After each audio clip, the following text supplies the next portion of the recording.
Hello my happy readers, it's Shed Time Stories with Issy. We are reading The Magical Advent Calendar written by Fiona Simpson-Stober. Now it's the 10th of December, which means it's day 10. Are you ready to turn the page? The Magical Advent Calendar, day 10. I can't quite believe we are already on day 10 of this magical Advent calendar. Ayria hadn't slept very well last night. She was finding it hard to go to sleep now because every evening when she went to sleep, she looked at her Advent calendar and silently said, "Good night, Advent calendar. Good night, Micky. Good night, Snow Angel." She knew there was a world out there. A world she now knows was called Nashim. A world that was parallel to her world. A world that was there just to balance out the environment that we were living in. It was there just to make sure that we could live well here on Earth. Ayria knew that some of the most magical secrets were being shared with her. She was being given information that was going to allow her to change her world. And by doing that, she was hopefully going to be able to help other people change their worlds. And together, they would change the world as a whole. But she had so much in her head that sometimes she just couldn't slow it down and go to sleep. As Ayria woke up on the 10th of December, she couldn't help herself feeling rather special. She understood that it was a big ask if she was going to help change this world and try to make a difference to the environment. But she also understood that it wasn't going to be hard work. It was going to be the most natural thing in the world for her to do. All she had to do was lead by example. Then, hopefully, she would inspire some friends and family and neighbours and whoever else was watching her to do the same. Then, together, they may be able to make a difference. She had learned that whatever started off small could grow very big very quickly. All she had to do was believe in what she was doing and believe in herself. And know that tiny little steps would lead to big places. Ayria walked across her room towards the Advent calendar, like she did every morning these days. She looked for number 10, and at first she couldn't find it. She thought, "That's strange. That can't be possible. It can't be possible that there isn't a number 10. She looked again, and she still couldn't find it. She thought to herself, "I could have sworn I had seen the number 10 on the very first day because I saw the number 10 while I was looking for the number 1. And I thought it was door number 1. Then I saw number 10 on the door. How can that be? It was there one day and gone the next. Very strange." Ayria looked again. There it was, a very tiny little door right in the bottom middle of the calendar. Ayria wondered why number 10 was so small. She wondered what was behind door number 10, and slowly she started to open the door. Ayria tucked her finger behind the door, and as if by magic, she fell backwards. A force stronger than anything she had ever felt before had thrown her to her bed. She stood up again and stared at her mirror. The calendar was nowhere to be seen, but her mirror started to glitter and to sparkle. She was mesmerized by the beauty of what she was seeing. She could hear little voices, but she couldn't see anyone. The colours were spectacular, like nothing she had seen before. The green was warm and soothing. She immediately felt calm. Then she looked again and could see tiny little flowers on the floor of the forest that was slowly emerging out of her mirror. A path started to flow towards her, out of her mirror and towards her feet. And then she heard that beautiful again. Ayria, come on, I will show you the magic of Christmas. Hello, Snow Angel, are you there? Ayria replied. Slowly she walked towards her mirror. She didn't even stop to think, she just followed the path.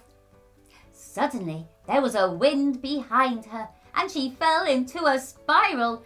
It was so exciting. It felt like being at the fair. She was screaming and laughing, and then with one almighty bump, she landed on a bouncy mushroom. She looked at herself. Her clothes had changed. She was in the most adorable green dress with silver buttons. Her hair had matching ribbons, and her shoes were so shiny she could see her own reflection in them. They were her crystal snowflake shoes. Ayria screamed as she was flying down the helter-skelter into the world of Nashim. She landed on her lovely bouncy mushroom. Ayria was in such a good mood this morning, even though she hadn't slept much. Somebody is very happy this morning. Hi, Micky. I feel so good this morning, Micky. I feel so honoured to be in this advent calendar this morning. I love the world of Nashim. Well, I'm very glad to hear that, young Miss Ayria. I'm very happy to oblige and make your life so well worth living. And we are very grateful to have you here too. It's very nice to have you come here every day and go on our little adventures. A noise was buzzing around Ayria's ear. Bzzz, bzzz. Oh, it's a bee! Get it away from me! Get it away from me! It's going to hurt me! Ayria screamed. Ayria, what on earth is the matter with you? Micky asked curiously. I'm afraid of bees. Why would anybody be afraid of bees? These are such an important part of our ecosystem. We have to welcome them into our environment. They do so much good for us, Ayria. They pollinate the flowers and they help our whole ecosystem to develop. Apparently, without them, we wouldn't even last longer than 4 years. Imagine that, Ayria. And now you understand how important these creatures are in our environment. That's very easy for you to say, Micky, but to be quite honest, I don't feel very happy with bees flying around me. Just then, a huge swarm of bees came flying towards her. Ayria, stop it! Stop screaming! The Snow Angel came flying down very quickly. Her soft and gentle voice immediately calmed Ayria down. What on earth is going on down here? Ayria started talking very quickly.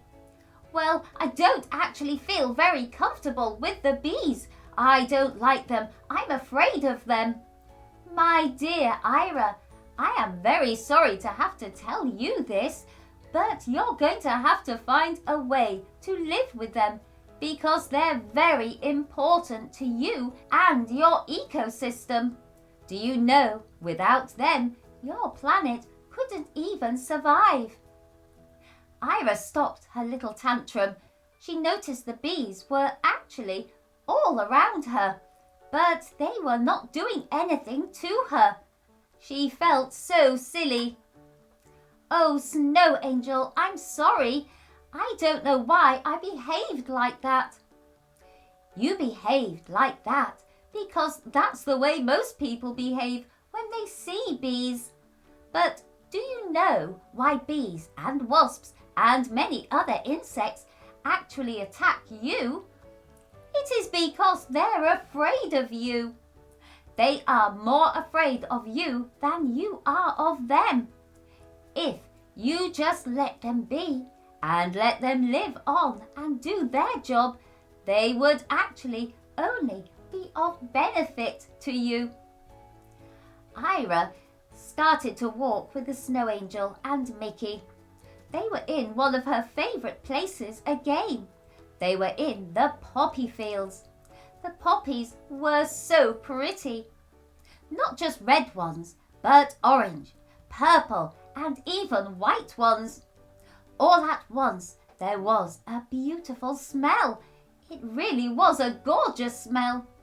The Snow Angel smiled at Ayria and said, "Come on, come with me." Once again, she put her hand in her pocket and threw her glitter in front of them, and right before their eyes, a beautiful silver sparkly path started to form. The path led them over the river, down past the bridge, to the bottom of the meadow. When they got there, they could hear so many bees buzzing around them. The meadow was full of flowers. There must have been 10 different kinds. It was so beautiful. It looked like a painting.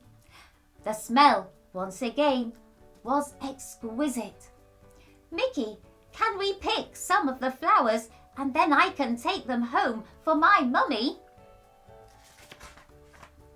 Micky looked at Ayria and said, "You know, Ayria, as much as I would love to give you some flowers for your mummy, you know as well as I do that you can't take them from this world into yours. However, it is okay to pick a small bunch of flowers from nature and have them in your house. That is very nice, but actually it is also really nice to leave them in nature and let everybody enjoy them. Do you know if you plant flowers at the edge of some of the crop fields, that gives an escape route for some of the insects to go when the crops are being harvested, or pesticides or insecticides are being put onto the crops. It's a very good way of making sure that we don't harm the bees and we can keep them alive. Because as you can see here, we need honey, otherwise we can't bake delicious cookies." With a big smile on his face, Micky opened up a box full of freshly baked cookies. They were still warm and they smelt so delicious. "They look yummy," the Snow Angel and Ayria said simultaneously. Micky smiled. "Do you know how I made these Christmas cookies smell so sweet? Do you know what I used to get these Christmas cookies so delicious?" Ayria took a bite of one of the cookies. "Delicious, Micky. Tell us what it is." "I think we have to say thank you to the honeybees. It was the honey, Ayria. So you see, they are not that annoying after all." Ayria smiled, and just as Micky offered her the box of biscuits again, she put her hand in to take one out. But she couldn't decide which one to take. She could feel her nose twitching, and as she was doing it, she felt so warm and cozy under a blanket. Her nose continued to twitch. "What's that lovely smell?" she thought, and as she woke up on the morning of the 10th of December, not only did she know about how important bees were, but she could also smell that her mummy was making gingerbread men for breakfast. Ayria was so excited. She jumped out of bed and ran downstairs. "Good morning, Mummy. What a lovely smell. Her mummy laughed and said, "You know, Ayria, it's the 10th of December. There are exactly 2 weeks left until Christmas Eve. You know what that means, don't you? It's time to decorate the house, and it's time to start feeling a little bit Christmassy." Speaking of Christmas, Ayria, what was in your advent calendar from Grandma this morning? Have you opened it? Yes, Mummy, I have. It was a little bee sitting on a Christmas cookie. That's nice. It's a shame you don't like bees. Oh, I do, Mummy. I do like bees now. I am not afraid of them anymore. They are essential to our ecosystem, Mummy. We have to love them and we have to protect them. Otherwise, we won't have any delicious gingerbread men. They both laughed as they dipped their warm gingerbread men into their milk. Oh, what a delicious and magical day 10 was. I do like the sound of baking Christmas cookies with honey. And now we know how important those bees are for our ecosystem. I wonder, do you think you will be doing some Christmas baking? And I also wonder, what adventure awaits Ayria on day 11? I hope you've enjoyed this Shed Time story. And if you want to, you can like, share, follow and subscribe to Shed Time Stories. Then you will be ready for the next story for us to share together. Bye-bye.